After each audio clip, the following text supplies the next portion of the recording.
In all my years covering Westminster, I have never witnessed a backlash amongst MPs quite like the one which happened yesterday against Theresa May.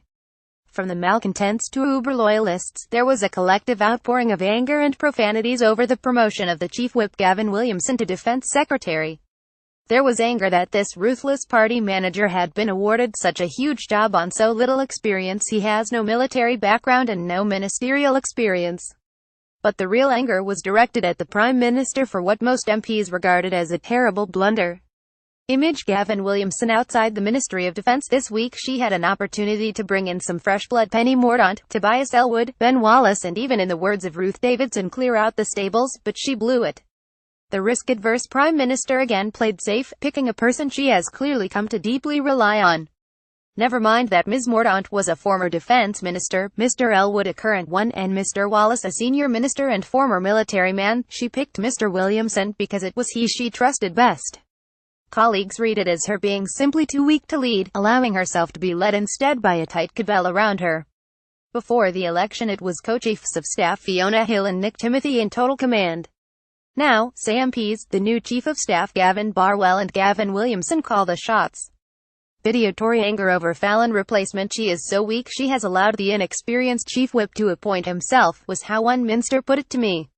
The real damage is that impression of weakness, the limited pool of people she can trust, and a lack of vision. Deadly. It does feel rather terminal after the general election debacle. Mrs May was described as mortally wounded, yet she has soldiered on, propped up by a band of loyal MPs.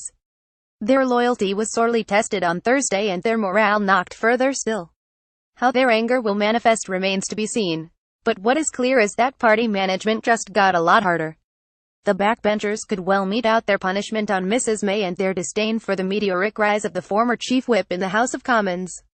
Image Sir Michael Fallon resigned as Defence Secretary over allegations against him. One staunch Remainer and loyalist told me yesterday that they were now minded to throw in their lot with the dozen or so Tory rebels on the Brexit bill when it returns to Parliament in mid-November. And what of the budget or universal credit? Meanwhile, Mr Williamson's first task will be to push through defence cuts. Will the party fall into line over that? I suspect not.